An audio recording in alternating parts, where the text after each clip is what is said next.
Au Rwanda, jusqu'à 10 000 églises ont été fermées. Pour Paul Kagame, si la décision ne dépendait que de lui, aucune église ne rouvrirait dans le pays. Face aux immenses défis de développement auxquels le Rwanda est confronté, il interroge ouvertement le rôle réel de ces institutions religieuses. Créent-elles des emplois? Contribuent-elles à la production de richesses? Selon lui, beaucoup ne font que détourner l'argent des fidèles. Il va jusqu'à qualifier certaines églises de tanières de bandits. Kagame inscrit également sa position dans une lecture historique.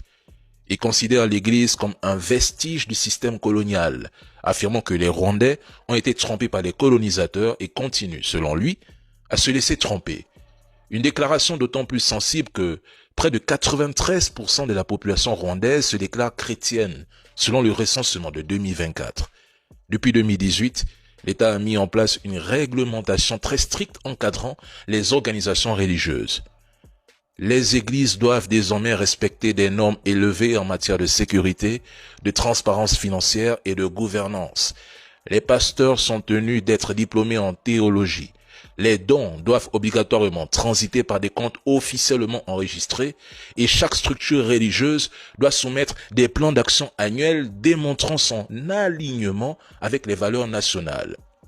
Ces mesures ont eu des conséquences concrètes sur la vie quotidienne des fidèles.